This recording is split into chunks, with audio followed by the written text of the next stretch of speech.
Olá, eu sou César Vanucci e você está vendo o programa Percepção. E eu estou tendo hoje o prazer de vir aqui no núcleo Corpo e Alma. Corpo e Alma, localizado no bairro São Bento, Isso. em Belo Horizonte, para uma entrevista com Durga Shakti. Exatamente. Se não estiver correta a pronúncia, por gentileza me corrija. Certinho, Durga Shakti. Shakti. A Durga é muito conhecida no meio esotérico como terapeuta holística, voltada para o lado mágico das coisas, né? A vida, né, Durga, é uma magia. É, né? verdade, é verdade. E há diversas formas de manifestação dessa magia, não é isso? Totalmente. E eu gostaria de conhecer qual é vamos dizer, a vertente mágica que orienta o seu passo como terapeuta. Ótimo. Bom, a minha origem magística, a vertente magística que eu mais utilizo é da magia divina do Rubens Saraceni, que foi um grande mestre, infelizmente ele já partiu, mas ele deixou um legado maravilhoso. Ele é um mestre brasileiro? Brasileiro. Sim. Ele se filiava a que tipo de corrente, vamos dizer, espiritualista? Sim, a princípio ele era um pai de santo umbandista, aonde ele era um ser muito da lei divina, né? Ele era um representante da lei divina na Terra e ele codificou a Umbanda, uma coisa que era meio solta, que tinham várias vertentes, ele trouxe um código da Umbanda, né? E após um tempo ele começou a receber instruções sobre a codificação, a reabertura da magia, porque a magia é um conhecimento que sempre foi hermético, passado de discípulo, de mestre para discípulo, numa coisa muito fechada. Então isso aconteceu, esse fechamento e o fim da magia por causa do mau uso. Né? Em tempos pregressos a magia foi muito deturpada, usada de forma egóica para o lado negro da força, né? E aí esse conhecimento ele foi se embotando até se tornar proibido. E isso levou, evidentemente, a uma visão obscurantista do processo e a famosa caça às bruxas. Caça às bruxas, exatamente. É mas nós estamos de volta. De volta, né? Exatamente. E essa manifestação, ela tem um caráter positivo. Totalmente. Na inclusão da aventura do homem. Muito, porque o que acontece? A magia, as pessoas nem sabem exatamente o que é magia. Elas adoram filmes de magia, Harry Potter e tudo mais, mas na hora que fala assim, vou fazer uma magia, ou vou encontrar um mago, ou vou pedir um trabalho para um mago, isso já fala, ai meu Deus, será que é do bem? Será que Deus não está contra isso? Né? Existe todo um medo que foi incutido, né, pelas religiões, né, pelo cristianismo principalmente, a coisa da caça às bruxas, da Inquisição e tudo mais. Então a magia ficou uma coisa temerosa de se lidar, até porque realmente existe o lado positivo da magia e o negativo. Explique alguma coisa para o nosso telespectador, vamos chamá-lo assim, né?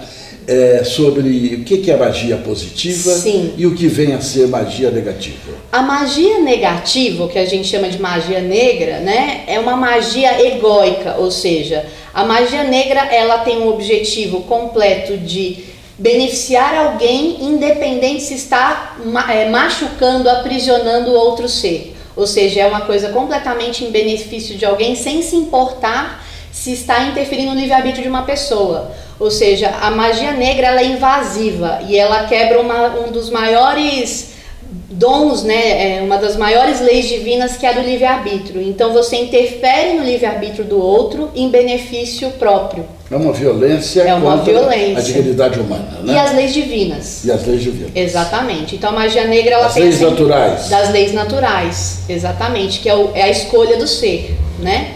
Então quando você interfere na escolha do ser, como uma amarração, por exemplo, que faz um homem gostar de uma mulher, isso você está interferindo magisticamente no livre-arbítrio dele ou dela, né? Entendi. Então isso quebra as leis naturais e isso se torna uma coisa negativada. Bem, e o reverso? A que magia é positivo. Positiva, exatamente. Na verdade, eu acredito que nós somos deuses, porque nós somos partículas dele, né? E toda a realidade é criada por nós. Nós criamos a nossa própria realidade. Então nós somos magos o tempo inteiro, nós somos deuses o tempo inteiro, porque nós criamos a nossa realidade. E nós fazemos isso o tempo inteiro, porque o verbo é poder, o verbo que cria a realidade, a intenção, o foco, né? Então nós somos magos. O verbo, ele está o verbo que se torna presente em toda mensagem de cunho espiritual, né? Exatamente. Em qualquer corrente do pensamento religioso. Exatamente. Né? Então, quando a gente entende que verbo é poder e verbo cocria a realidade, nós entendemos que nós somos deuses cocriando a nossa realidade. Podemos ser péssimos deuses. A maioria de nós somos péssimos deuses. Eu falo assim, nós somos uma escola de deuses aqui na Terra, né? Então, quando você toma consciência que você é um Deus co-criador e você cocria a sua realidade, principalmente fazendo o seu trabalho interno de evolução e ajudando outras pessoas a se libertarem, a quebrarem suas crenças, a quebrarem os seus padrões e de repente até atingir algum objetivo material, desde que não fira ninguém, arrumar um emprego, ter mais prosperidade, atrair o amor legítimo em liberdade. Aí isso é a magia branca, ou seja, a magia positiva, onde você está co-criando a sua realidade sem interferir no livre-arbítrio de ninguém e se tornando um Deus melhor.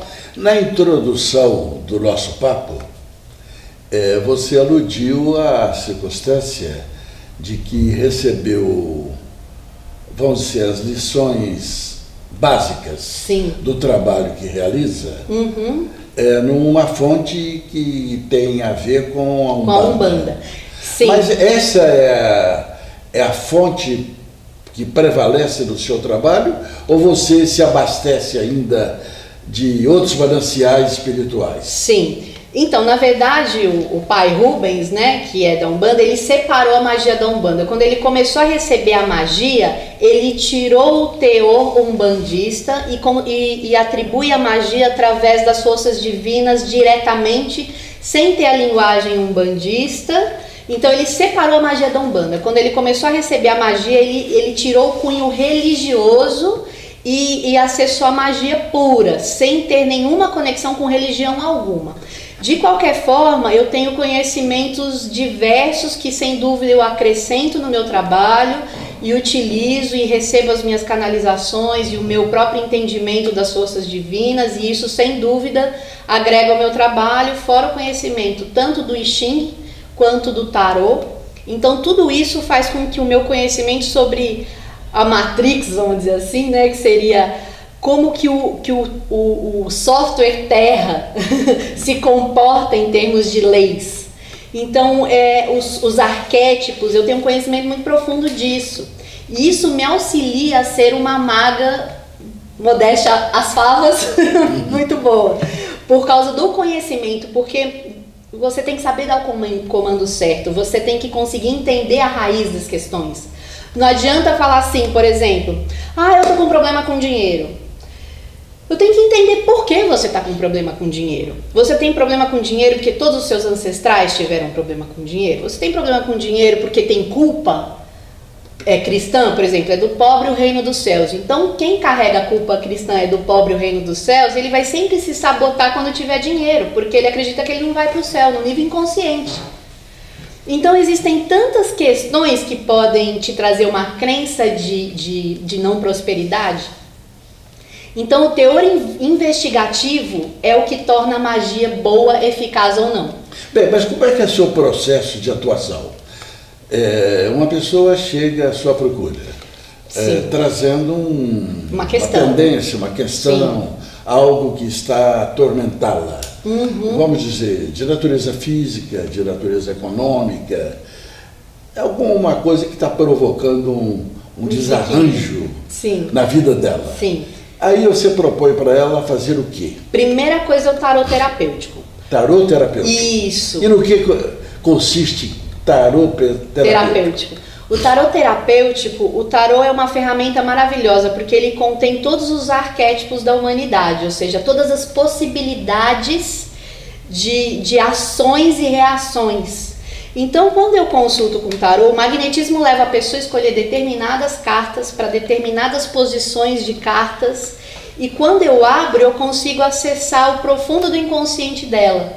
E assim eu consigo ver a origem do problema, onde que está amarrado, o que está emperrado, se é de origem ancestral, se é de origem psíquica, se é de origem emocional, qual é a raiz dessa questão.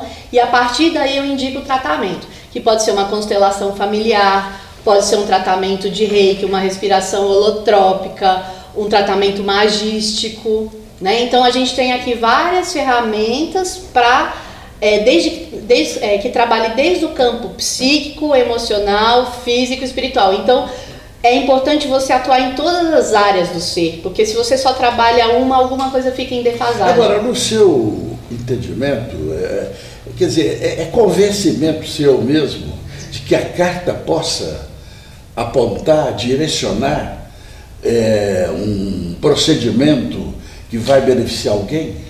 Totalmente. Ou isso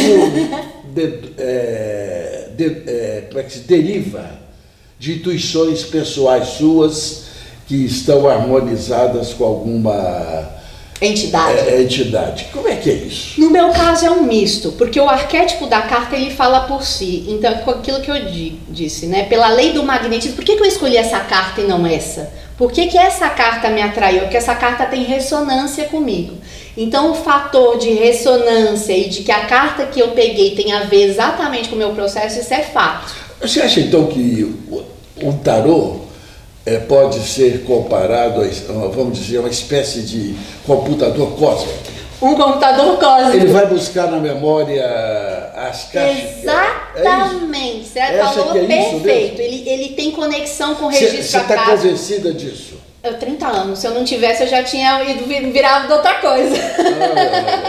Porque já faz 30 anos e assim, só se comprova cada vez mais. E óbvio, eu tenho a minha intuição, tenho meus guias que me suportam, mas basicamente, mesmo com a técnica do tarô, você consegue fazer uma boa análise. Mas só uma perguntazinha de pessoa que acompanhando essas coisas, às vezes, como é que se diz, recolhe interrogações, perplexidades da gente, do povo, do homem comum, sobre esses procedimentos. Sim. Vamos imaginar que o seu estado de espírito no dia seja um estado de espírito desfavorável. Sim, você não está entrosada perfeitamente. Conectada com você mesmo. Sim. E aplica o tarô, né, faz um procedimento de tarô, uma pessoa que vem em busca desse auxílio que ela está acreditando você possa dar a ela. Então, pode haver alguma falha, pode haver alguma omissão, pode haver alguma informação que leve a um desarranjo qualquer? Tá.